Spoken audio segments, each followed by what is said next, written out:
Okay, let's see what we got today, inshallah. Right.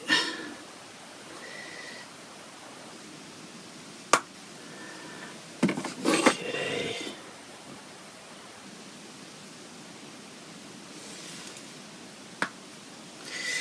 So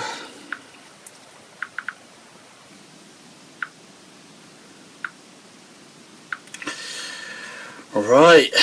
Bismillah ar-Rahman ar-Rahim. Inna alhamdulillah wa kafa. والصلاة والسلام على رسوله المصطفى وعلى عباده الذين ارتضى ومن بهداهم اهتدى وبآثار أهل المدينة اقتفى وبعد فسلام الله عليكم ورحمته تعالى وبركاته. Shukran people, I take it you can all hear me fine.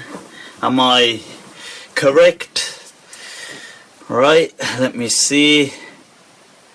Right. Kimberly, Yasin, Alaykum Salam, has Jamrock, Imam Hassan, alright, look at that, Sheikh Saeed, right, we got some people, Umar Al-Hallak has come on, wa Alaykum Salam. I am well, shukran Nick, I am indeed, hope you guys are all well as well. Right, so Halima there with a question. Let's I'm going to try to get the questions also sent to me, so hopefully you don't have to repeat them. Right, Abu Zahra, Adam. Right, shukran. People, I take it you can all hear me okay. Shaykhana Muhammad Ali, ahlan wa sahlan wa tasharrafna بحضورك. Right, فعليكم بالإمام مالك. Alright, way to go. Right, Jamaluddin, ahlan wa sahlan. Right, so let's take some of these questions that are coming through. A question on hair extensions. Right, I'm just double checking that I'm going to be having questions sent through. Right, so okay, so now shukran Momo, shukran. Right, are hair extensions haram? Now this is going back to the hadith. First of all, my understanding is hair extensions are not, let me just put the sound down on this. Hair extensions are not haram. This is going back to the same hadith where the prohibition arises, and that's the hadith la'ana Allahu al-wasila wal-mustawsila and it goes on al-washima wal-mustawshima, and it mentions the tattoos, and it mentioned wal-namisa wal-mutanammisa al-namisat wal-mutanammisat, and so on. Now this hadith, generally the Maliki ulama, so if you read Sheikh Dardir in his Aqrab, or the commentaries on it as well, Sheikh Al-Adawi and other people as well, Dasuqi and so on, the ulama have highlighted that this, especially discussing the plucking of the eyebrows, that the ulama highlight that this is in reference to the woman sitting in her iddah. Okay, and that too, the iddah of the mutawaffa anha, the iddah of the widow, what in Arabic they refer to either as ihdad or hidad. Right, now this is a period, a time, usually 4 months, 10 days, a mourning period during which the woman will refrain from kind of generally doing herself up and things like this, and it's a state of mourning that she's in because her husband has passed away. Now, the ulama said that was referring to them. Okay, so based on that, following that understanding, I would say that the other things mentioned in the hadith are also, because they say that this hadith is referring to the woman, the al-muhtadda, the one in her ihdad or her hidad, and therefore the same thing would apply to extensions. Okay, now I would put a little caveat on that the ulama do highlight as well that deception. Now, deception in general is wrong. So, and it is deemed immoral. So, if somebody was, now there is a certain amount of maneuverability. Okay, you can maneuver. So, let's say somebody was going to get married. Now, so let's say a girl has hair extensions and things like this. Now, to a certain extent, girls will have makeup and they will probably have certain things that may be artificial. So, for example, I don't know, nails and stuff like this, or maybe some eyelashes. But there's a certain level of al-muta'araf, or what is ma'roof in the nas. Okay, so as long as there's that level of maneuverability, which is in general acceptable, people understand that there will be a certain level of makeup, a certain level of artificial, I don't know if you want to call it an artificiality or you want to call it a veneer, a certain level of a veneer. Now, the difference is if the whole thing is a veneer. So that is obviously, so if a person comes now and then she's taking her wig off and she has no hair, obviously the other person will be kind of shocked that, what the hell? Whoa. I'm sure you've all seen that clip where a person takes one thing off, then the other person takes, and then the woman takes everything, and it's like, then it's just practically a man underneath. So obviously that's the caveat, that it's not talking about deception in that, but to some extent there's always a level of kind of makeup and a veneer to some extent, and that's acceptable really. It's not something, it's what people know. That said, I saw this thing on Facebook actually not so long ago about this woman who, oh my god, pre-makeup and post-makeup, they literally were two completely different people. I would say that obviously in an area of that could be deceptive is unacceptable, just as that would be unacceptable by any, I mean, if that woman went missing,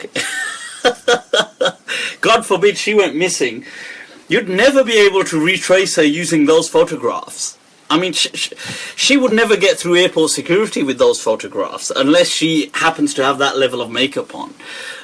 So, anyway, let's move on. The next question. Why are Muslims buried and not cremated? Well, Robin, that's a good question. Allah says, وَمِنْهَا خَلَقْنَاكُمْ, and we created you from the earth. وَفِيهَا نُعِيدُكُمْ, and into it or onto it we shall return you. وَمِنْهَا نُخْرِجُكُمْ تَارَةً أُخْرَى, and from the earth Allah shall bring us forward, and as you know, ashes to ashes, dust to dust kind of thing, and that is where we have come from, and that is where we shall return. It's a natural way. Allah speaks in the Quran of the two sons of Adam who fought each other, and one killed the other and didn't then know what to do with the body. Typical scenario happens to all of us once we've typical murder 101, that what do I do with the body? So instead of saying, Siri, how do I dispose of a body?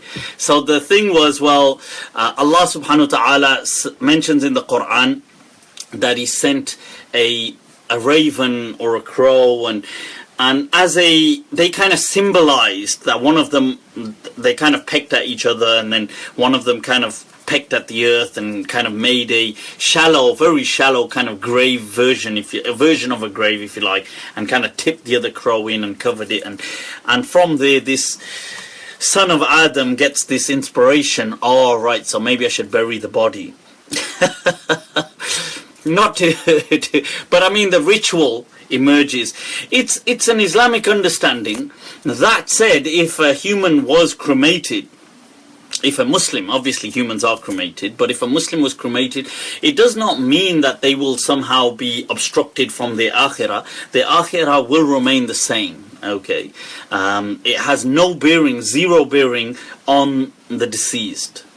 But generally the way is that a person is buried, okay, and that they kind of, or I don't know, they degrade back into the earth.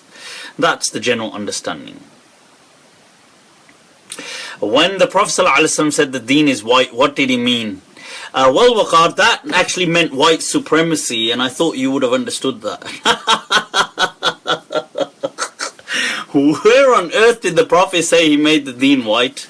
I've got no idea what you're talking about. You need to lay off those, the Mein Kampf, Hitler's autobiography. I think what you're talking about is where the Prophet ﷺ said, "Taraktukum ala al-mahajjat al-bayda." Okay, the kind of, I've left you on the enlightened path, or the lit path. It's lit, people, it's lit. So the thing is that layluha ka nahariha, that its night is like its day, meaning that it's very clear. Okay, la yazighu anha illa halik, that none shall go astray except one who wants to perish. Okay, so it's talking about clarity.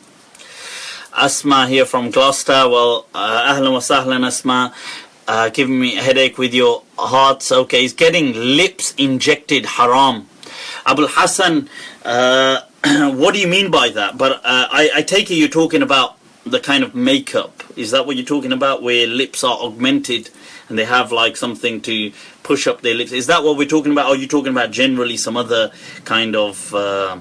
if you are talking about the makeup, I forgot the technical term for it now, but there is it like having, I think they call it derma threads, or that might be something else, but it's like a kind of Botox before the lips, a lip augmentation to kind of like fill it up.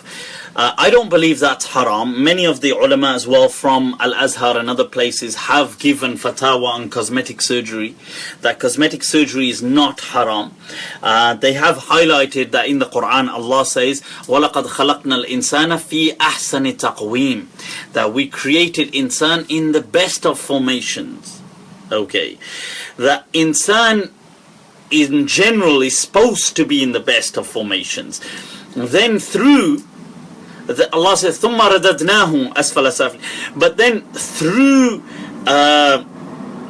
fertilization, through populous growth and so on, people and through people mating and having children and kind of spreading DNA, we have the results that we have. So somebody, for example, I don't know, we have different colored hair, skin, eyes, but that's okay, that's just different texture. But then somebody might have, so your ears might be out here, you might have a really long nose, like unfortunately, see, this is the Pakistani gene, I can't do much about that. So the thing is, when you are stuck with something happens to you, it's not that Allah makes you like this. Allah obviously gives you life, but your parents have come together and they have, their DNA have crossed and given you these genes. So I don't mean to pick on us, I say us Pakis right now, us Pakistanis, because I'm from you guys.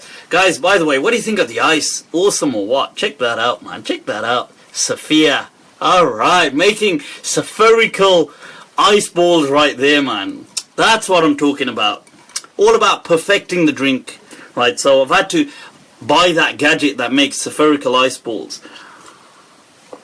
Anyway, it's a selfie camera for anybody having a sudden retarded taqwa attack on why am I drinking with the left hand. But the thing is, so this, you see, it's your parents' genes that have come together and they have then obviously resulted in you. And then obviously you're going to have your kind of phenotypes and the genotypes.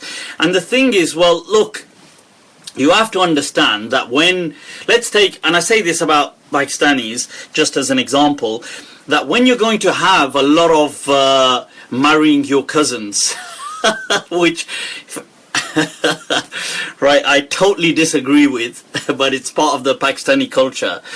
When you're going to do things like marry your cousins, right, the DNA is going to say, well,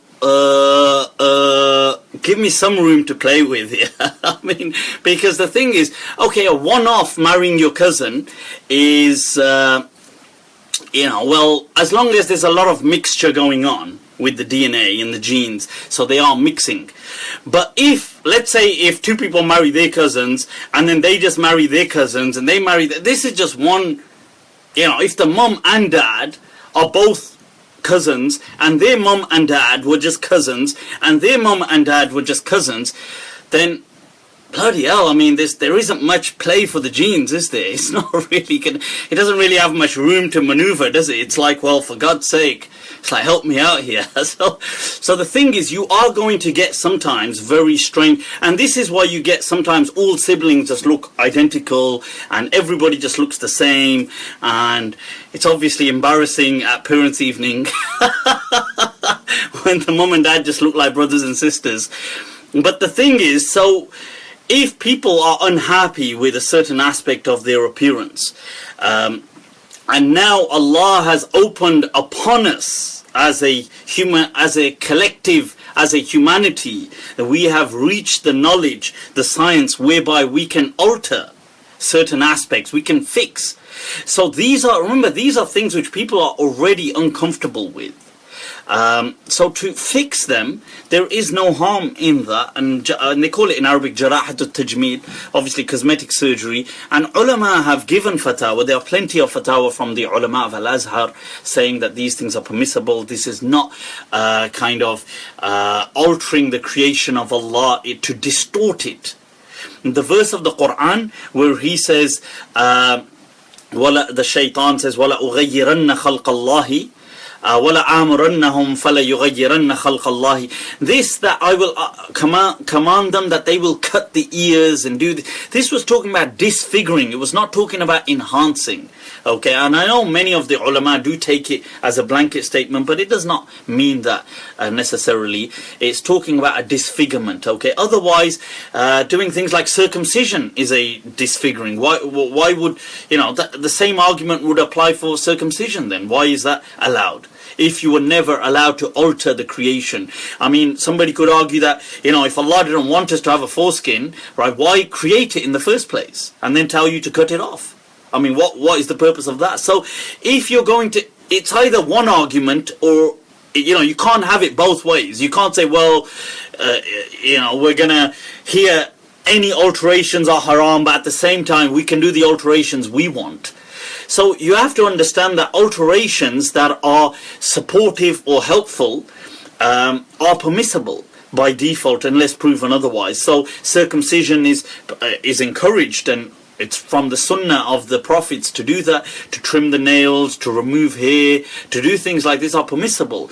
We've heard even Aisha radiallahu anha, when asked about removing eyebrows hair and stuff like this, she had said, or facial hair for women, she had said do that. There's nothing wrong with that. I mentioned the Maliki ulama, and the same thing, you have to remember, historically, they did not have cosmetic surgery. But the closest example we have is in the lifetime of the Prophet ﷺ. One of the companions, during battle, his nose was cut off. Now we know people historically did things like when their teeth had dropped, they would insert a golden tooth and things like that. But somebody could say, well, that has another function to help with eating and grinding and things like this. But this Sahabi mentions in the hadith, and it's in Abu Dawood and other books as well, وَاتَّخَذَ أَنْفًا مِنَ الذَّهَبِ, and he took a golden nose. So he had a golden nose made like a nose and it stuck onto his face, and it was golden. And this served no function at all, except aesthetics, except to give his face some look. Okay, so it was just aesthetic. And the Prophet never objected to that. This wasn't considered, oh, you're changing the creation of Allah. So the same thing today. So if people feel that, certain things will enhance their confidence in life, it will give them a much more fulfilling and a kind of positive output in life, then they are allowed to enhance in that way. That thus have we understood, and absolute knowledge belongs to Allah alone. Right. Salam Mufti, what's your opinion on Muawiyah radiallahu anh? Be honest, subhanallah. Ya salam. What's my opinion on Muawiyah? Wow. my opinion on Muawiyah is he was one of the greatest people that existed. I mean, I absolutely admire Muawiyah radiallahu an. We are not in any way, first of all, we do not insult any of the companions. It is haram in Islam to attack, abuse any of the companions of the Messenger of Allah sallallahu alaihi wasallam. The Prophet said in a hadith that people will come, that those of you that come after, were you to get a mountain and give it in charity to help the destitute of gold, a mountain of gold pieces, people. I mean, you'd be as wealthy as Donald Trump. I mean, and you were to give that to the poor people. Can you imagine how happy they would feel? The kind of the burden you would lift from their hearts, the lives you would change and transform, the fact that people, the starving would have food. Can you imagine how much good you'd be able to do? The Prophet said, even if you do that, and one of my companions gave just, like a date, you would not equate to their goodness. Like, they were the first effective community who were necessary for the message of Islam to survive. Through them, it was a make or break deal. We have no business in cursing them, and abuse is haram. Any kind of abuse, and no religion should teach you abuse. It should teach you hatred. No religion should teach you hatred. I say this on several occasions, if by finding God you have found abuse and hatred, then I can assure you, you have not found God.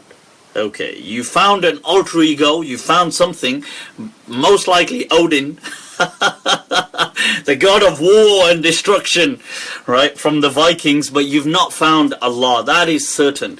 It is haram. Imam Malik was asked about those people who abused Muawiyah radiallahu an verbally. He said that in his time that they should be inflicted, that basically they should be punished through corporal punishment in his time. Obviously in our time that would be unethical and unacceptable, even Islamically, but they ought to, under Islamic rulings, face some kind of punishment.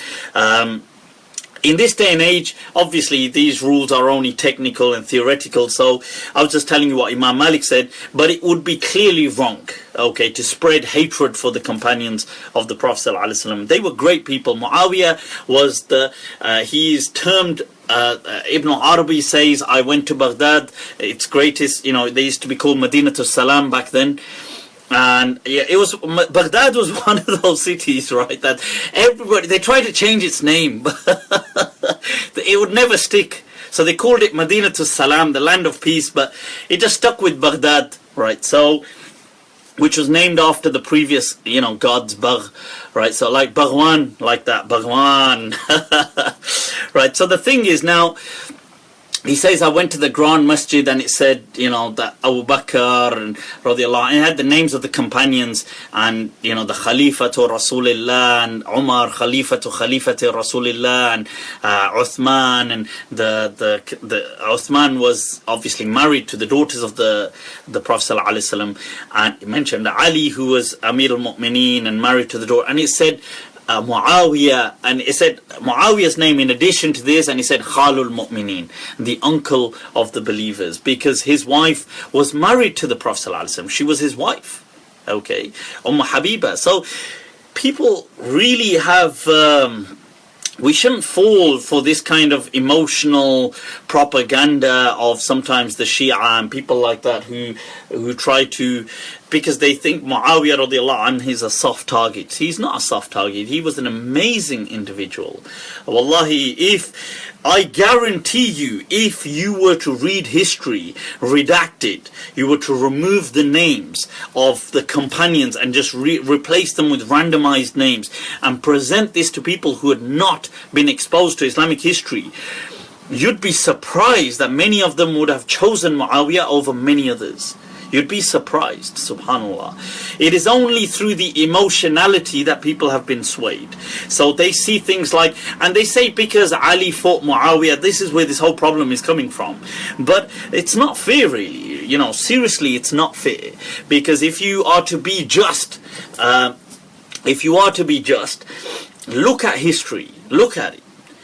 Sayyidina Ali radiallahu anh is one of the greatest companions. We have no, but the truth is that when you look at some of the choices that Sayyidina Ali radiallahu anh had kind of arrived at in his time after the assassination of Uthman, they weren't very, even Ibn Abbas condemned him for them and said that even his son Hassan said to him that, what are you doing? Like, why are you doing this? They were decisions which Sayyidina Ali radiallahu anh arrived at, but the truth of the matter is that when he, for example, was given, when the rebels, the insurgents said, we want you to be the next Khalif, he accepted their bay'ah. Firstly, that was problematized. Why did he accept the bay'ah from the insurgents who were involved in the assassination of the Muslim head of state, the Khalifa, the son-in-law of the Prophet Uthman?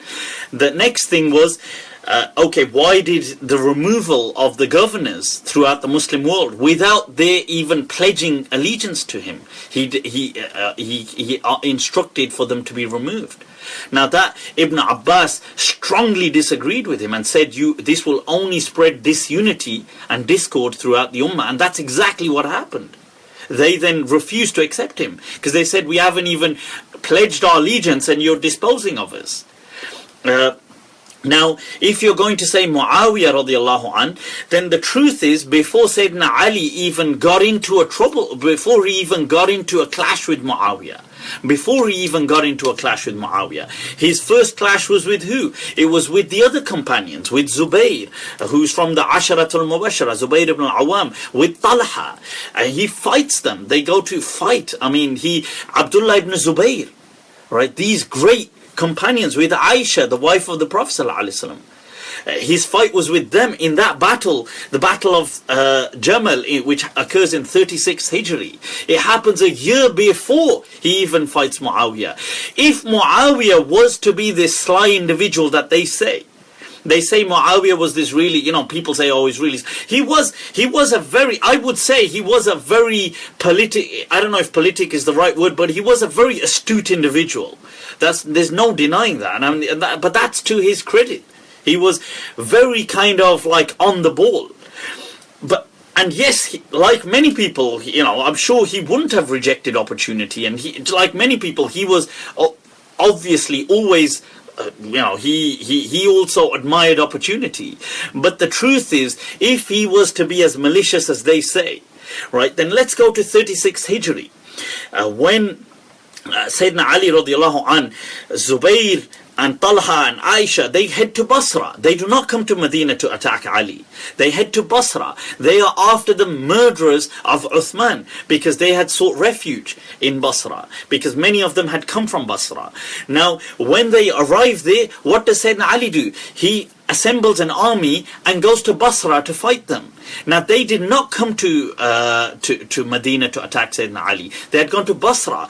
When Sayyidina Ali goes to Iraq, to Kufa, to gather more of an army with his army, what does his own representative in Kufa, Abu Musa al-Ashari, what does he say to him? He says to him that, Sayyidina Ali, do not do this.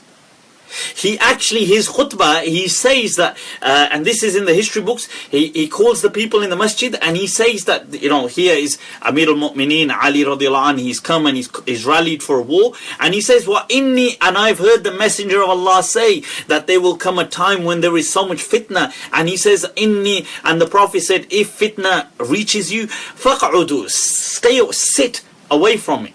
He said, وَإِنِّي قَاعِدٌ فَقْعُدُ, I am sitting. I advise you all to sit it out. Do not join his army. They refuse to join Sayyidina Ali's army. And then he comes again, he makes several pleas with them. He sends Abdullah ibn Abbas to argue, to kind of discuss.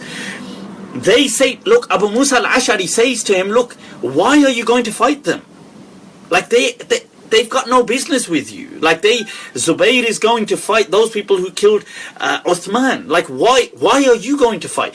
And Ali says, well, they refused to give me bay'ah. Like they've given me bay'ah that this ought to go through me. It shouldn't go through them. And he says, yeah, but okay, but if you go to fight them, who does it look like you're defending? It looks like you're defending those who murdered Uthman. So does it not look like that? So it does, because, and Sayyidina Ali says, yeah, but I'm not defending them. And he says, it's true, you're not defending them, but does it not look like that? So why would I want to be in a position like that? And then eventually Sayyidina Ali he negotiate, and a certain amount of the army do come and join him.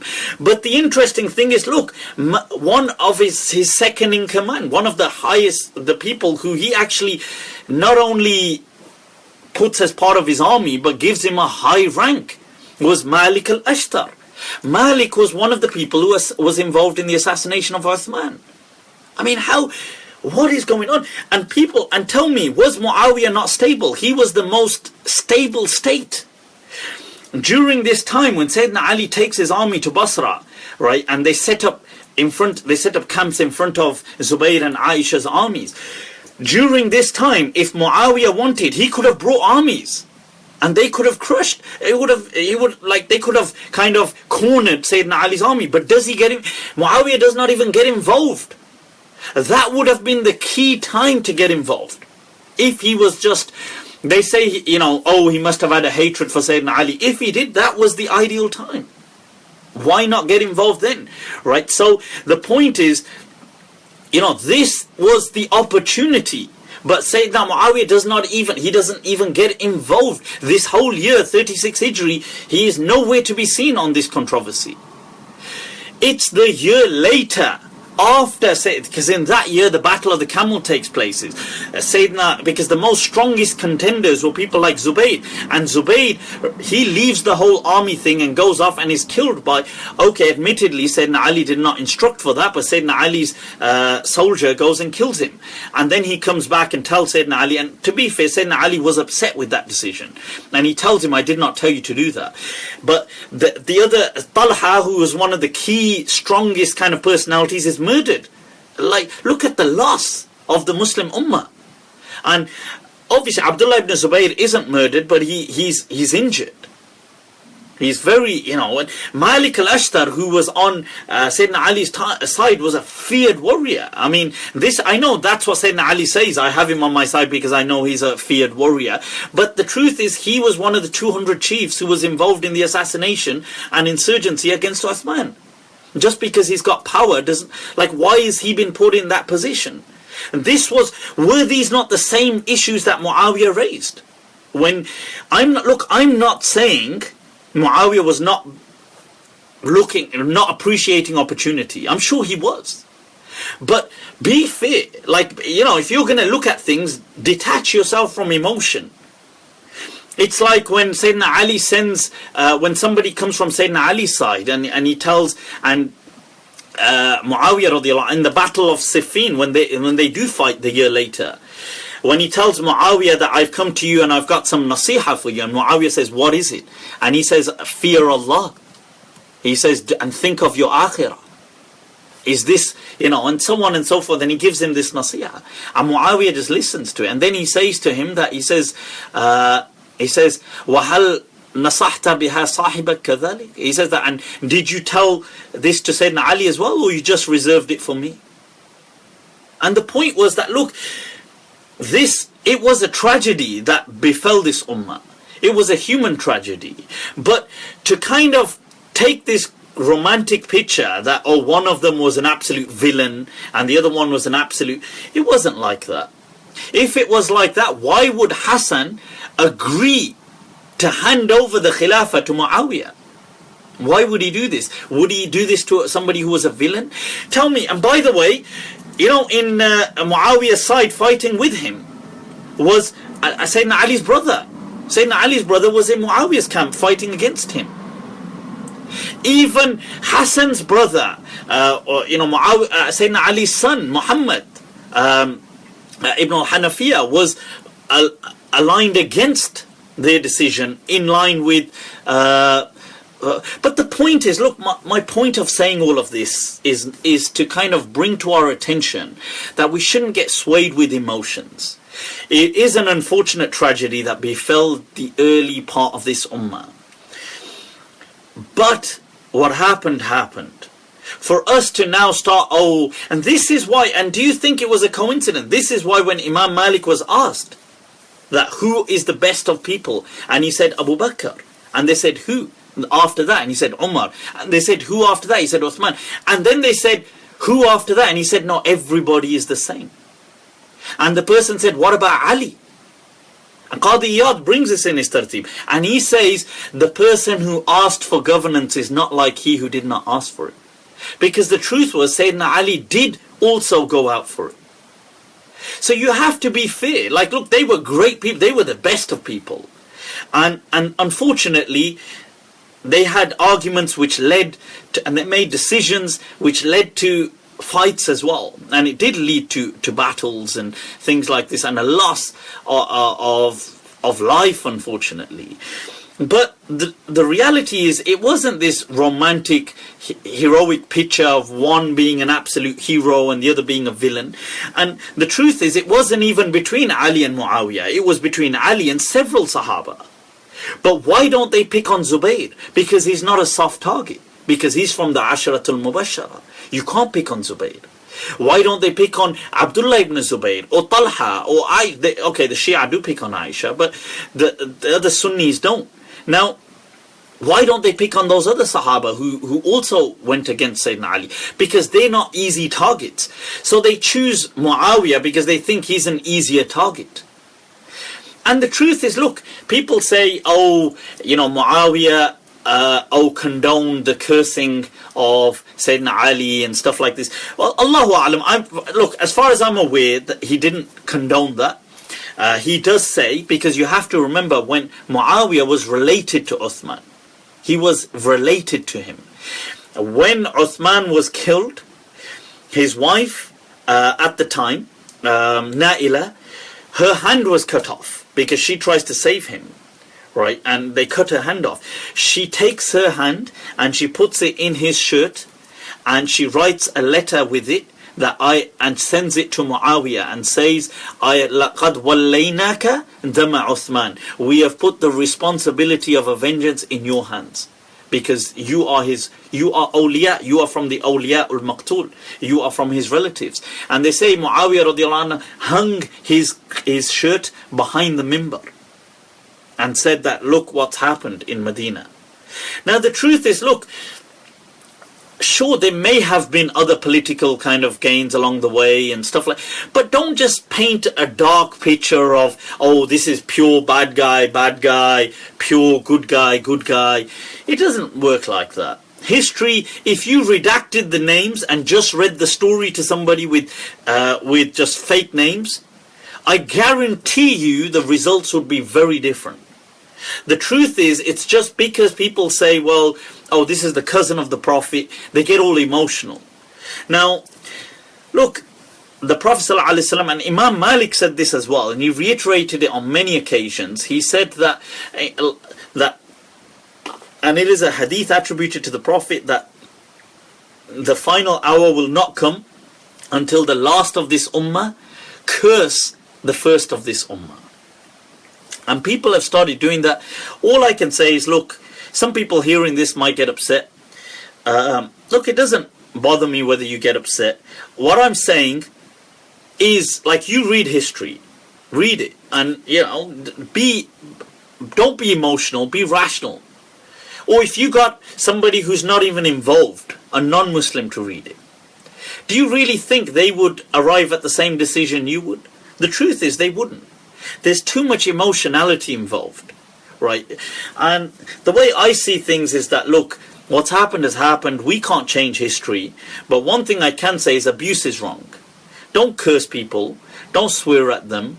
Don't call them like, oh, just because, oh, you fought Sayyidina Ali, I'm going to call you a liar, or I'm going to call you a kaafir, or I'm going to call you this or that. Why are you doing that? Like, what do you get out of cursing people? What do you get out of, trying to malign people and to call them names and to call them things?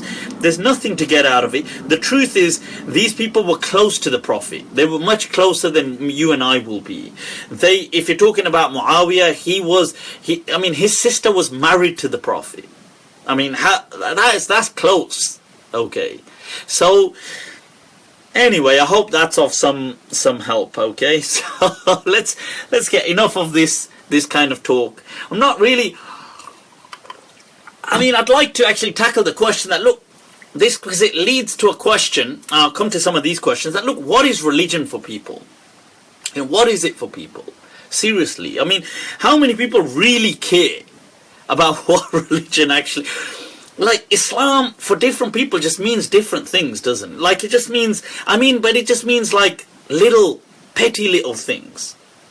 Like, to some people, Islam is just an ethnicity. Like, I'm just Muslim. It's like I'm Pakistani. I'm a Muslim. I just want rights, and I'm all about, as long as I have rights. Being a Muslim, I have rights. And some people, and look, and don't get me wrong, we need an activism angle out there. But to some people, it's just an ethnicity. They don't even know, for example, what we believe. They don't even care. To some people, Islam is just about, it's just about emotions. Like the Shia, it's just, the whole Rafidi da'wah is all about emotions and just gathering things around tragedies, and I'm just crying about them. Like, what is wrong with you? Like, is that what God, is that why God created, just to cry over people, lament over them? Didn't Allah have a reason for you being on this dunya? So, it's all about just ma'atam and just sorrow, and it's very like it's a boring version of goth, of being a goth, isn't it? That's all. And to some people, Islam, it's like, it just gives them a belonging. Like, we just want to be part of a greater group, and as long as we're part of something, and they invest so much in being part of that thing that they can never question it. Like, what happened to the real, what Islam is actually meant to be about? And then people will believe any absurd nonsense you give them in the name of religion. And as long as it's rubber stamped with religion, they're not allowed to question it. It's just, right, it's, just digest it as it is. And it's crazy. It's no wonder people are like so distancing themselves from organized religion. Because it's just a way to rally the masses through emotion and through idiotic beliefs. And I was hearing these stupid stories people say, and it's from all, you get this regardless. It's not aimed at any denomination, but you get ridiculous kind of things going on. People saying things from stupid stories about holy people doing all sorts of super powers and ridiculous powers, and Sheikh, attributing things to Sheikh Abdul Qadir Jilani and stuff like this, or just ridiculous stuff. And people all buy it. And you'll get people, right now, there's this, you get these clips going around on Facebook of the Chuff Beer, and, people around him doing that, Jim. I don't know if that's dubbed or not, but this kind of stuff, and this is religion for people. What the hell? What is that? Like, look, do whatever you want. But what is this, man? For God's sake, is that? And then you'll get people like that. You'll get like idiots on the, you get different people saying, condemning everybody to hell. It's all about control. You're going to hell. You're going to hell. You're going to hell. Heard one person, the famous quote of that Saudi sheikh, if the world was spinning the way it was, and if an aeroplane goes up, and then the earth's supposed to carry on moving, and then why, China should just, it ought to just come to you, isn't it? Well, no, it isn't. You retard, because you're still within the atmosphere. So you're moving with it, you retard, But this is what I mean. When people try to talk physics, but they, their education is restricted to the bloody Saudi madrasa system. Like, you can't talk physics because you don't understand physics. So the thing is, look, you have people saying stuff like this. You have people, what is going on? Seriously, what is going on? And it's disheartening to see all this kind of stuff, because people lose their faith with this. I heard this kind of story of like, anybody who disrespects the awliya. This happens to them and that happens to them, and these awliya were flying, and then one day one of them disrespected Abdul Qadir al-Jilani, and so he fell and crashed and broke his arms and legs. And I mean, what is that? Like, what, you actually believe that? Like, do you believe that people fly around and you expect people to believe that? And then you expect people not to laugh at Islam.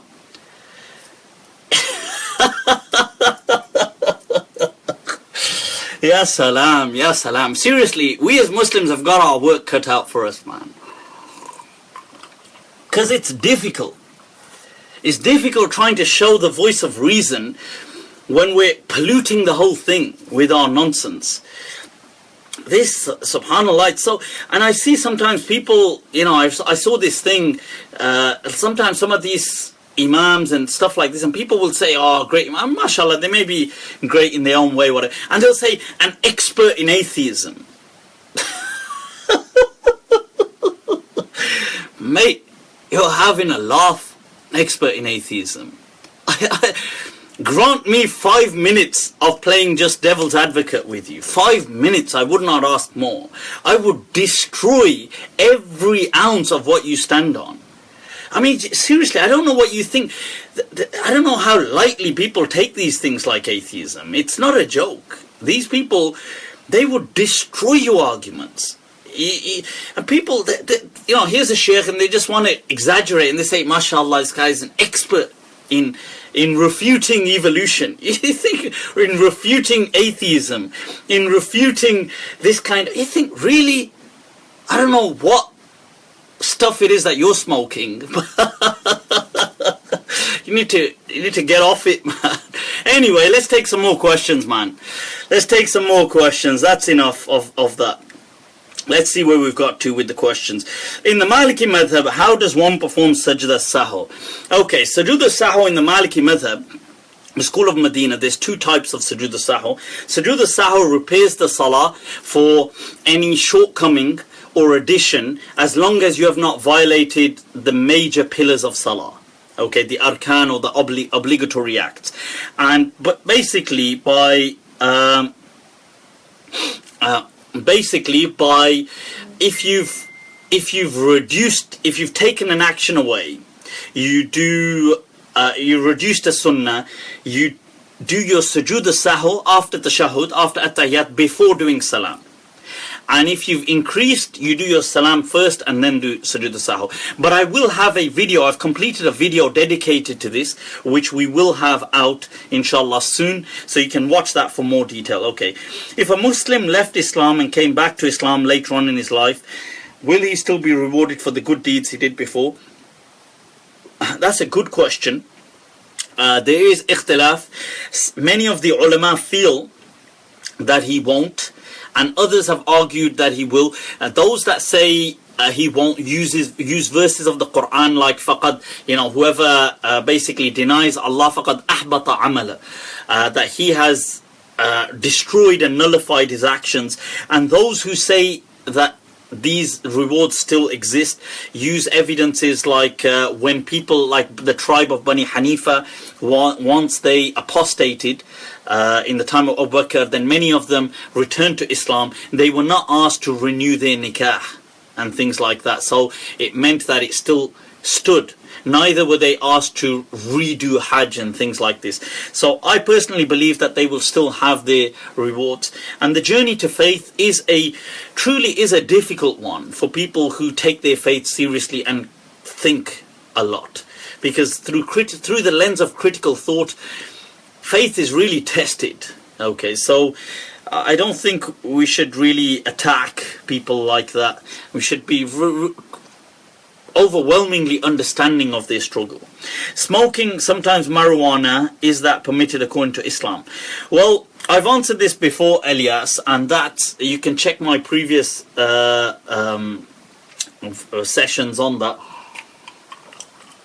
The thing is, as I've said, in my understanding, this is more a mas'ala of legality than it is of theology. Okay, so I don't believe Islam is the issue here, in my understanding. Although I don't encourage people, and I do discourage people from smoking altogether. I think we should take care of our health. It is a great blessing. As the Prophet said, it is two of the things which people so overlook, and that is good health and free time.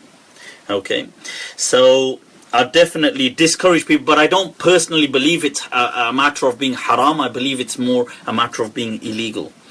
Is the adhan necessary for prayers at home? It's Kimberly, that's not necessary for you to look at that. Furqan saying it looks like you got golf balls. Hell yeah, look at that. Slick though, you gotta say, slick. Right now, the adhan is not necessary if jama'ah is not intended. So if you do not intend jama'ah, then it is not necessary, and it is, I mean, in fact, in the Maliki Madhhab, they will, you know, many ulama, there is a difference of opinion, but many will say you don't need to do the adhan, but if you do it, it's good, but there's no harm in not doing it. Salam, is it essential to believe that Isa alayhi salam will return? What if someone doesn't believe that? Is he out of Islam? Rahil, very good question. You're not out of Islam. Islam is not built upon the belief that Isa alayhi salam will return. This is a sub-belief.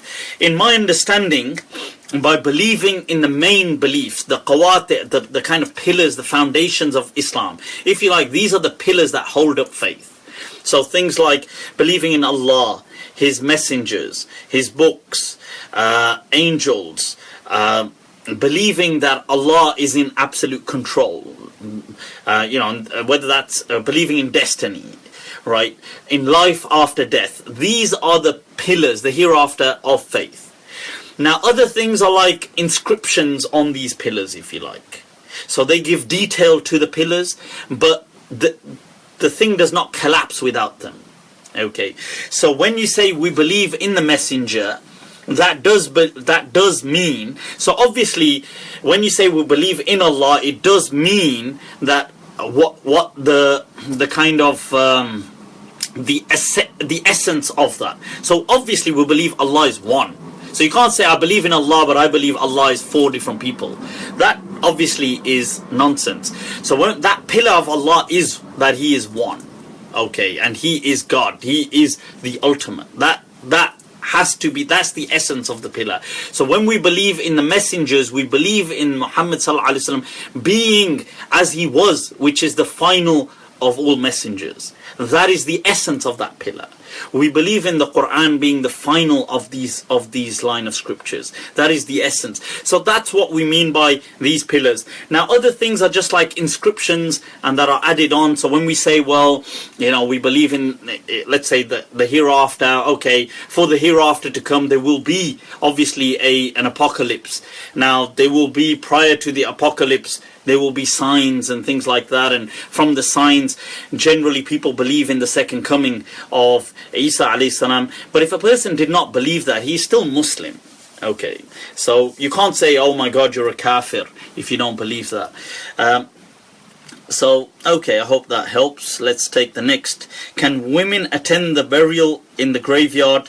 Hamza, right, are you allowed to pray Salah in the graveyard if time has come? Okay, 2 questions there. So yes, women can attend the burial. There's nothing wrong with women attending the burial. And that hadith where the Prophet ﷺ had forbade women from going, that was in early Islam. And the Prophet says in a hadith, كُنْتُ قَدْ نَهَيْتُكُمْ عَنْ زِيَارَةِ الْقُبُورِ أَلَا فَزُورُوهَا, go visit them. Right, he says, فَإِنَّهَا تُذَكِّرُكُمْ بِالْمَوْتِ, that they remind you of the hereafter. So women can go, and many people have spoken about that, and Ibn Abdul Bar, and from, you know, the legendary Maliki scholar from Muslim Spain, and many people, and they've mentioned that that's permissible. That when the hadith that the Prophet ﷺ forbade certain women was once again due to certain things that they were just going out of control. So when you go, there's etiquettes to things. So if a woman, basically, look, if there's a funeral going on, you don't need a scene. Like, obviously there's going to be a certain level of a scene because people are gathering around, people are upset. But you don't need, like, you know, like sometimes people will start all the way from and all this kind of super drama, melodramatic kind of Oscar-nominated performances. We don't need a Yash Raj production going on.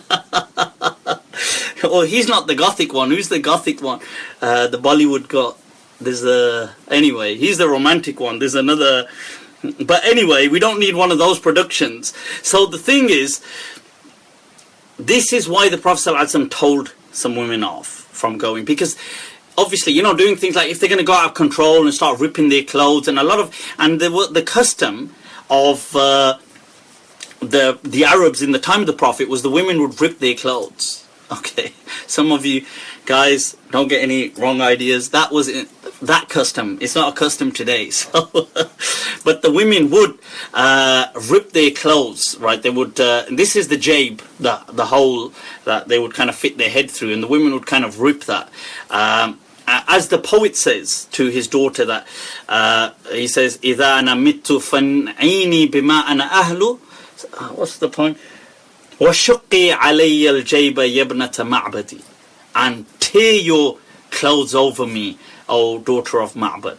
So the thing is, the women would do that. They would rip their clothes and they would kind of slap themselves and ow.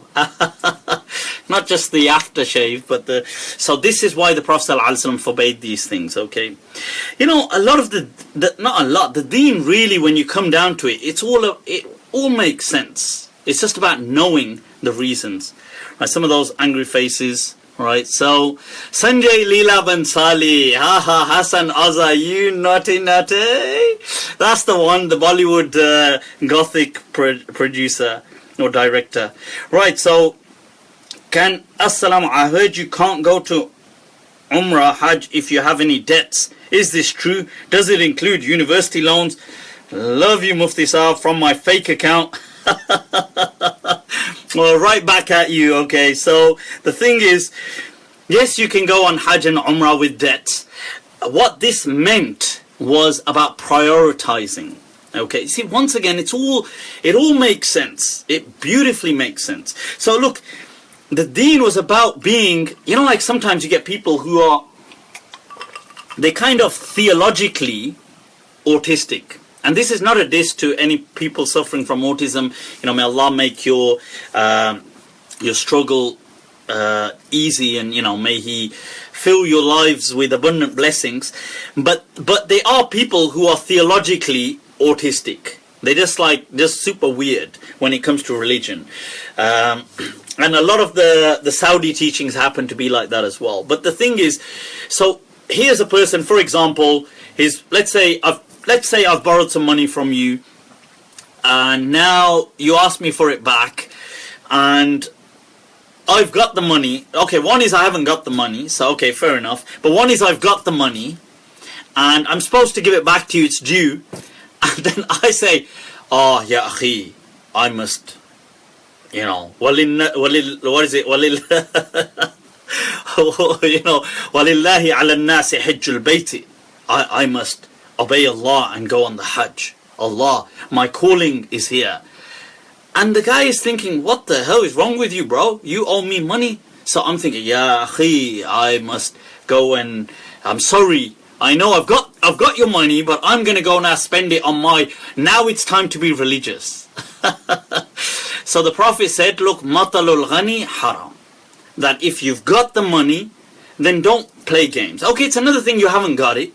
That's different. And then the Prophet advised people, okay, try and be compassionate with the person. But one is, you've got it. Don't try to use religion. Because when you use religion, what happens? Now tell me what's going to happen in your heart. Okay, one, you're going to be peeved off and annoyed at me. But two, what else are you going to get annoyed at? You're going to get annoyed at religion.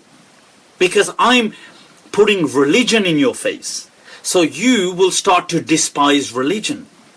So the Prophet was teaching us that don't do these things. People will end up hating religion.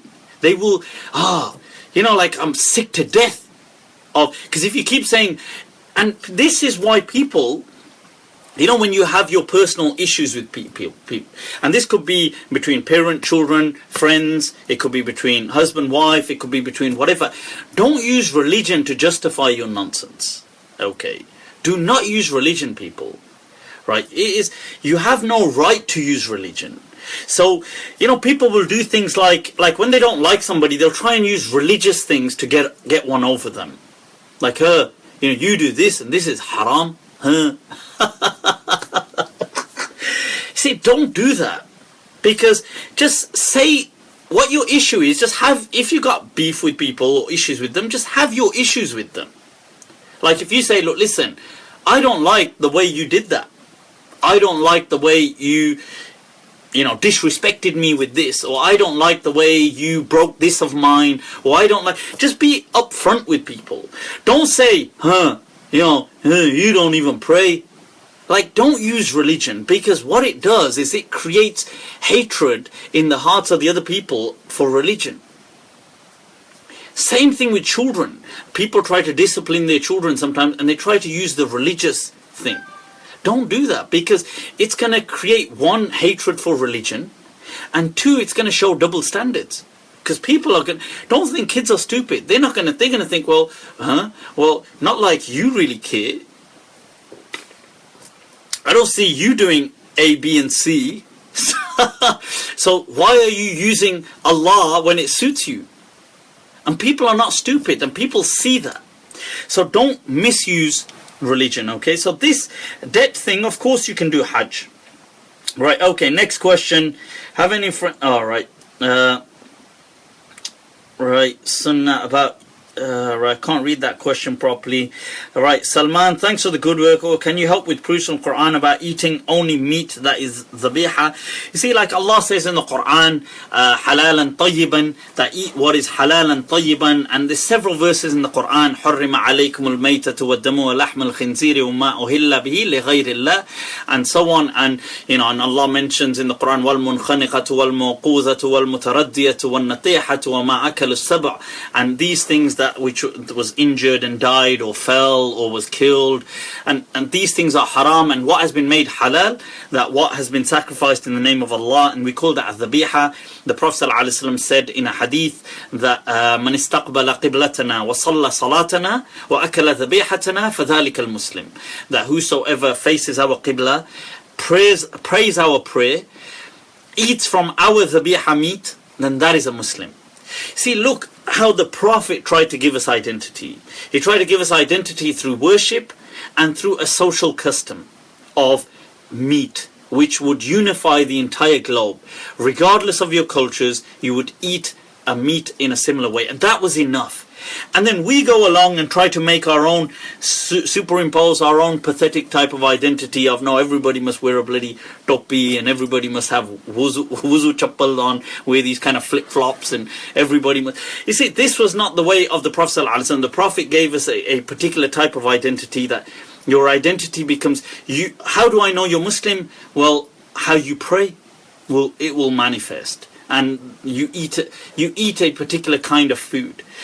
So it's enough to be like everybody wherever you are, but at the same time have that special quality about you. That is awesome. Like, look how the Prophet ﷺ did that.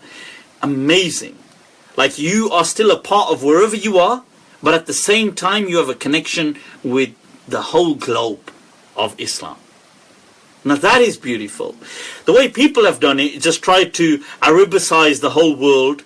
I know everybody dressed like an Arab, or I know everybody just dressed like in shalwar kameez, like just pacify the whole world. And this was not Islam. Okay, that was not what an Islamic identity. All right, let's take the next question, people. Right. Okay. So, does science have an answer for consciousness? All right, David Ansar. If they can explain biology, they have not explained the ability humans have to think and make decisions. That's a very awesome question about consciousness. Consciousness at the level that we have, like self-consciousness, the fact that we can think and plan. This is very Homo sapien. It's very modern man. We have these kind of cognitive faculties. Now, I mean, there's obviously science is working on it, psychology is working on it. There's been studies on what they call the neural correlates of consciousness. So when you become conscious, there's certain neural activity that takes place. What is interesting as well is studies like You know those kind of pictures you get that are dual pictures, so you can either see the young woman or the old woman depending on how you look at it, or so. What's interesting is you can't look at them both at the same time, because only one of them can enter your stream of consciousness.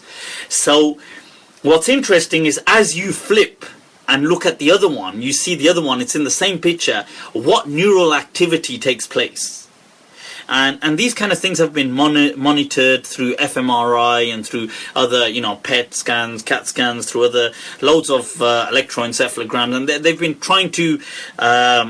It's interesting. There is a lot of work going on, but it's difficult. It is obviously the greatest thing that Allah has given insan. This kind of this aql, this ability to reason, this ability. In fact, Homo sapien, Homo just means not that homo, but it means homo means of the genus human, okay, and the species that we are is sapien, which is wise, okay, based on reasoning. So there was, Homo erectus, Homo neanderthalis, there's Homo heidelbergensis, Homo habilis, Homo, loads of these kind of homo, these humans, kind of family, if you like, which, as Dr. Abdul Sabur Shaheen in his book highlights, that they were bashar, but Adam was the first insan. So Homo sapien was the first, is insan. And although all of them are bashar. So I hope that's, but it's interesting. Right, are nootropic supplements halal? I'm not sure what nootropic? I'm not sure what you mean by that, Smiley. If you mean generally supplements, of course supplements are halal, inshallah, as long as they don't have haram in them. Laila Sukul has a question. If a woman has depression and big issues, difficulties with wearing the hijab, would it still be obligatory for her to wear it? Look, each to their own. You are the best judge. If you are going through certain struggles, right, if it's very difficult for you to wear the hijab, then it's your choice. Look, Allah is more understanding than you can be of your situation, right? The key thing you have to remember that Allah was speaking about initially was modesty. That's what this whole thing was about. It was not about a uniform. It was not about a ritual. It was about modesty. Now, if you're struggling with wearing a headscarf or whatever, but because of your environment in the West, especially the Islamophobic type of things going on, and attacks and assaults and insults, but you can still dress modestly, then fine, it's your call. Okay, don't let people kind of put you down. Okay, it's not, people just love to exert control. Why aren't you doing this? Why aren't she wearing a hijab? Why aren't he doing this? It's none of their business. Okay, it's none of their business. Okay, so don't let people put you down like that. Right. Okay. I'm trying to flick through these. What's the awrah for men when they wear football shorts and things like that? Well, the general awrah is between the navel to the knees. That's the extended awrah, and then there is a core awrah. Okay, and the core awrah for men is the private parts and the rectum, and that is the core awrah. That under no circumstances can be uncovered. I say under no circumstances voluntarily, as in just for exposure. Obviously, if there was a reason, then it can be uncovered, like obviously medical reasons or other things. But that's what the priority is, absolute priority to cover. The extended awrah is up to the knee. These things can be compromised based on whatever circumstances. So the thigh is debated within the madhhab anyway. And some of the ulama did not consider it, and I believe Abu Bakr ibn Arabi has a discussion on that as well. And the hadith that the Prophet, when he was riding the camel, his thigh would be exposed on several occasions and things like that. So it's not that much of a big deal. Okay, but generally, if you can cover it. If you're in a sport, then I don't feel that it's too much of a big deal. Okay. Jazakallah khair, Mufti Sahb. He's not reading comments. I am, Faisal. I'm reading them. How were the best of people when they fought over power like that? Veneer. It's interesting because, look, best in different aspects. Okay, look, they were just like you, human, all too human. So it's like saying, you can be an incredible person, You can be an amazing person in one aspect and yet get caught up in other. So you could have somebody so awesome, right? Like I give you, many a times I deal with people going through divorces and things like this. Now, you'll see sometimes somebody so intelligent, so they could be a surgeon, a consultant, a barrister, a doctor, really intelligent people, and sometimes they'll do the most stupidest of things that you'll hear. I mean, I'm not judging them, but I'm just being honest. I mean, you'll think to yourself, why on earth in a relationship would you do something like this? Like, I don't understand. And I don't mean like them necessarily cheating or something, but I mean just the way they interact with each other. And sometimes people are just so dumb in some things.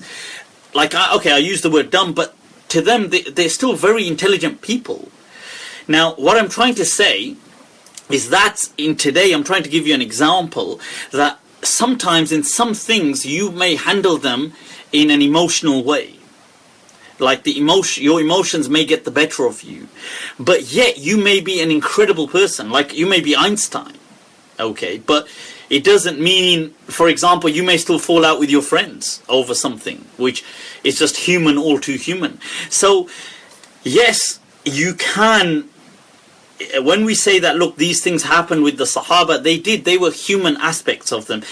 But when we say they were incredible people and the best of people, it was in the general aspect of them. They did succeed as the first effective community. The first effective community was a make or break deal. Islam would have either died with them or it would have flourished through them. And it only flourished because of them. Those who made the first leap, really, the credit goes back to them, So that's, as the poet says, he says, لكن بكت قبلي فهيج لي البكاء بكاها فقلت الفضل للمتقدم. That, he says, but she cried before me and her crying made me cry. So I have to say that the credit goes to the one who set about it first. So the point is that it is it doesn't detract from them being great. Okay. Can someone listen to the Quran while his awrah is uncovered? Not necessarily naked, just wearing shorts and things like. Yes, you can. That's absolutely fine. Coca-Cola, not good for you. You're right. This is Pepsi Max. I go with the diet version. Can't have all that sugar. I've given up on sugar. I just take sweeteners. All right. So let's see. Should an addict stop Salah? What? Using addict, I mean. I'm not sure what that means, Robin. If you mean by that the Salah is not valid, I disagree. The Salah is valid. Just because a person has addictions does not mean that their Salah is not valid. Their Salah is valid. You see, when the Prophet, these kind of things are, people say, oh, the prayer of a person, an alcoholic, isn't accepted for 40 days. Of course it's accepted for 40 days. It's accepted. The thing is, this was a deterrent. It's meant to kind of discourage you. It's not meant, people say, oh, well, I've drank now, so I might as well not pray for 40 days. That's nonsense. Okay, that's not the purpose. What do you think the way forward for Muslims in America is? What advice to contribute to society out there? Avni, I would say, look, by being decent human beings, which I'm sure you guys are, it's not like, don't try to be these kind of, look, people, الناس أعداء لما جهلوا. When you find something that you don't understand, you will be easily opposed to it. That's a proverb in Arabic, right? So obviously people are frightened of Muslims because obviously, one, the media isn't helping. Two, how the kind of agenda going on in some nutcases. And then you see, Muslims are hell-bent on persisting to remain and be like immigrants in these countries. I don't know why they do that. Like, they feel we have to dress like we have to. And look, I've got nothing against wearing shalwar kameez or wearing the thobe, but be normal as well. There's nothing, like, if you're going to be hell bent on that, it's like I say, that imagine take a Muslim country, any Muslim country, and imagine there were Hindus living there. So let's take something like Pakistan or Saudi Arabia or even Morocco or Egypt or anywhere. Right, take any Muslim country and imagine the Hindus would only walk around in their orange kind of Swami suits. Okay. And now, okay, they were immigrants, but let's say their children who were born and raised and spoke Arabic or spoke Urdu or but they only walk around with their Swami suits and their, tikka and stuff like this. How would you feel towards these people? Be honest with yourself. You would feel that why they're trying to make a political statement that they're not from here. Like, you would have some reservation. Just be honest. And the truth is, that's all that people here have as well. They have reservations. Like, why are these people trying so hard to not be from here? Like, why do they hate us that much? This is the question. What is your views on supporting the civil rights of the LGBTQ? Oh, is there a Q at the end as well? Community. The thing, Hassan, is that I believe we should support their rights where something is going on. I'm not saying we have to attend all the gay prides, to put on our uniform costume. Our rainbow uniform. But look, if this is their way of life, this is their way of life. We ought to respect that. Imam Malik, when he was asked, Imam Malik was asked, that what do you say, should we get involved if somebody's committing incest? And this is where in Medina, in the city of the Prophet and its outskirts, where Muslims had absolute authority. According to us, according to the Malikiyah, it is the most sacred place on earth above Mecca. Right, that's Imam Malik's understanding and the school of Medina. So when Imam Malik was asked by his students, should we get involved? He said no. He said if that's how they see their way of life, then that's how they see their way of life. And the student was like, what the hell's wrong with Imam Malik? And Imam Malik said that Inna Allah qad aqarrahum ala akbar min dhalik. He said Allah has been more tolerant of them with what is worse than that. And that is that they ascribe partners unto Allah, which is, Imam Malik said, is worse in the eyes of Allah than incest. And he said that yet Allah has been tolerant, so who are we to be intolerant? If people see homosexuality as their way of life, okay, Islam and most religions, organized religions, will not accept it as a valid ceremony of union. Okay, that's religions, but if people see it as a way of life, then we have to respect them as a way of life. We shouldn't kind of be homophobic, and we shouldn't be, and if there is like within universities or things like this, they are struggling for their rights, then Muslims should support them. Okay? They should stand, I would say, shoulder to shoulder rather than behind them. Rather than, it gives a whole new meaning to the word leading from behind. Right, so anyway, let's right, okay. Guys, I'm taking up too much of your times. Are all Shia kafirs? Look, Shia are not kafir. I'm not saying Shia are kafir, okay? I won't lie to you. I completely abhor the culture which is found in many groups, not just the Shia, but commonly found amongst the Shia, of abuse, of abusing the companions and abusing the wives of the Prophet. Surely the Prophet was close to his wives. Why would you abuse them? Any religion that teaches hatred and abuse, to me, is no religion at all. That said, that's from that perspective that I, as a human being, abhor that. Okay, that you're teaching hatred. But as far as them being Muslims, I wouldn't say they're not Muslims. Sure, I mean, if they, they believe in Allah and believe in His messengers and stuff like that, fine. I mean, they're Muslim. But I just find that a kind of an abominable way to teach such a message of Islam through hatred. But I wouldn't say, and I actually equally abhor this culture of anathematizing people, calling people kaafir, kaafir, kaafir, trigger happy, kaafir, kaafir, kaafir.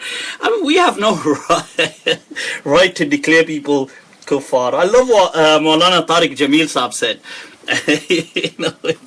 He goes kaafir. He goes kam par gaye kya? Like he goes have we started to run out of kuffar that we need to chuck more Muslims out of Islam?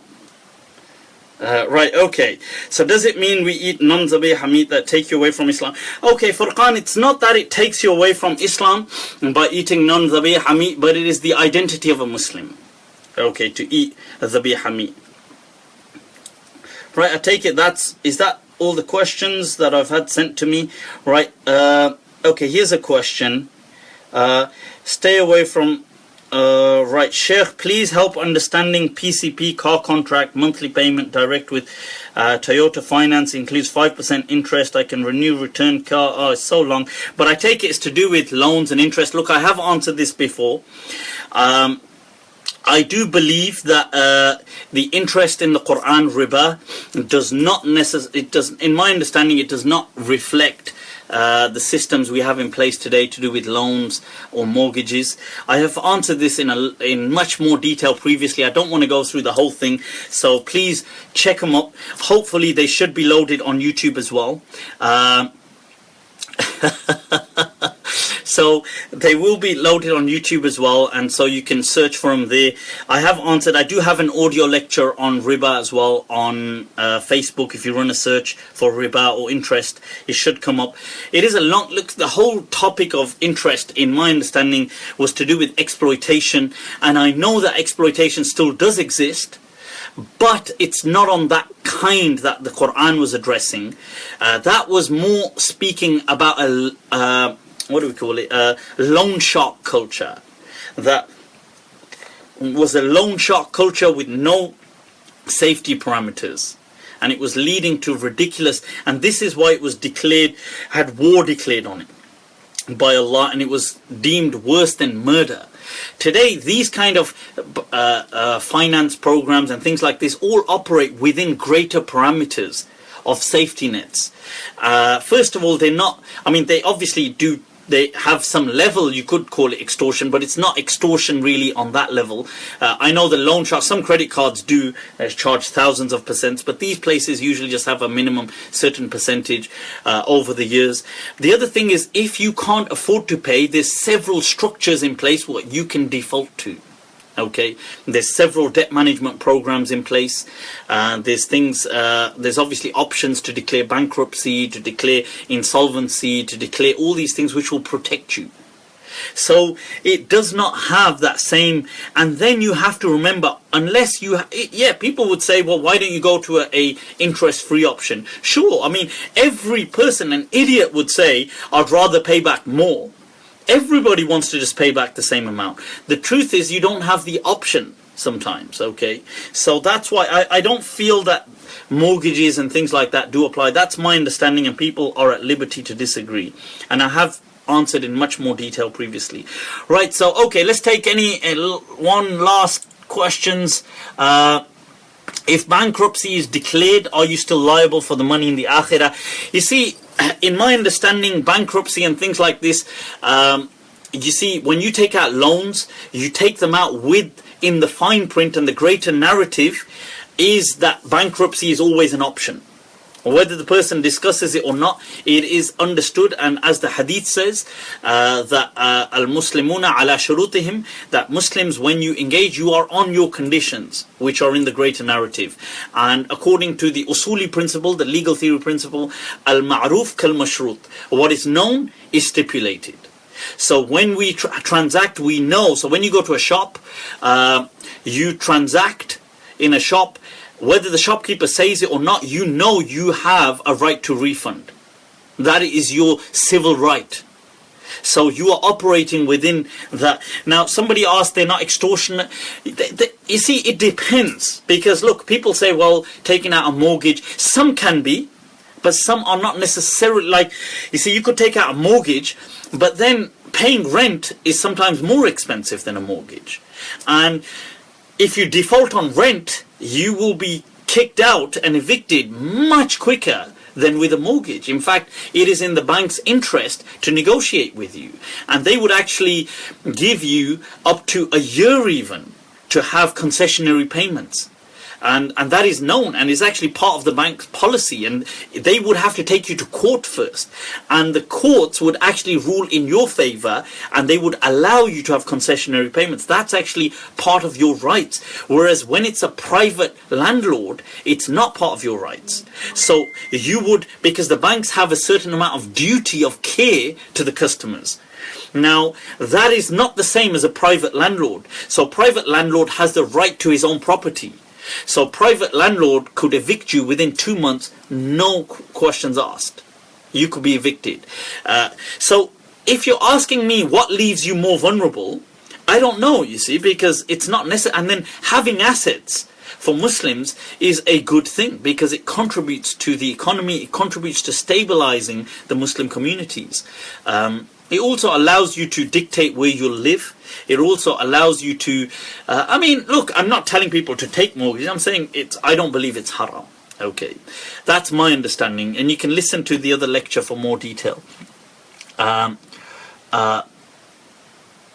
You would never ask your mechanic to perform heart surgery. So why would you ask a theologian what interest means? Makes no sense. I'm not sure by that. If you mean, I'm not sure what that is. If that's aimed at me, I have some understanding. Okay, I'm not an expert on economics, but I think we understand things like interest and stuff like that. My lecture on interest is coming from the Islamic perspective on why people claim it to be haram and why that doesn't apply. Okay, people, right, so let's see any quick questions. Right, answer the question about manzil. What does manzil mean? What a joke. Riba is riba, whatever you name it. Kausar Hussein, I would love for you to come and sit in front of me and discuss with me about riba. Or bring a sheikh. Okay? Bring a sheikh. I would love for them. I would ask them what riba is. Okay? And why have people never agreed on what riba was? And where riba is involved? In the hadith of the 6 items, why have they never agreed on the 6 items? Why was Sayyidina Umar say, I wish one of the things the Prophet had explained more was riba? When Allah says in the Quran, Halallahu al-bay' wa harrama al-riba, the alif lam with riba, what does that refer to? Does it refer to Jami' al-Jins? If so, then why would you agree that riba is in everything then? Why is it nobody says, if I gave you 1 mobile phone for 2 mobile phones, nobody considers that riba? Nobody. Tell me, is that not riba? The verse of the Quran says riba. Why is that not riba? Nobody considers that. If I swap my 1 vehicle for your 3 vehicles, nobody says that's riba. Why is it not riba? You see, all of a sudden riba seems to not be so apparent. Tell me, do fruits have riba? If I swapped 3 apples for 5 apples, is that riba? What if I swapped 3 apples for 2 oranges? Is that riba? Why all of a sudden do you not have an understanding of riba anymore? Why is it that when people borrow, you know, in the verse of the Quran that وَيَمْنَعُونَ الْمَاعُونَ, and those who prevent neighborly assistance, when you borrow from your neighbor, and this happens all over the world, hey, listen, I'm out of sugar, can you give me some sugar? Yeah, here's a bowl. And next day you return a bowl. Tell me, was there not riba that took place? It was the same category. Did you give the exact amount, every single grain? Was it the same? No. Why do people allow this kind of riba? Why did the ulama say that riba was okay? Mujazafatan. They call it mujazafa. Why was that okay? Oh, so all of a sudden it's not so clear anymore. Why is it? Wait a minute. Why are you allowed to buy different currencies at different rates? What, is there no riba in that? Right. Oh, I'm sorry. It just got, something just got real. Right, so the thing is that it just got a bit more complicated all of a sudden. I'd like you to answer my questions. Why do they consider, by the way, did you know that if I bartered with you, so I gave you what's in the hadith, wheat for salt, and we didn't do it right now, so I gave you 1 kilo of wheat for whatever, 2 kilos of salt, but you said you're going to give me the salt tomorrow, that's riba? That is, ask your scholar, he's going to say that's riba. Then ask him to explain to you, why is that riba? And you know what he'll say? I don't know. So, you see, so when you say riba is riba, right? Riba is riba. please tell me what riba is. Right? Because it's a good thing God explained it to you, because obviously it wasn't explained to the other people. So now you're going to say, well, riba was a specific kind. Exactly. It was the highly extortive kind, the highly oppressive kind that was leading to the deaths and suicides of people. It was that kind. Right? So, thank you. So before you preach down to me, right, humble yourself. Because I reassure you, you definitely don't know what you're talking about. Alright. You know, I still ask.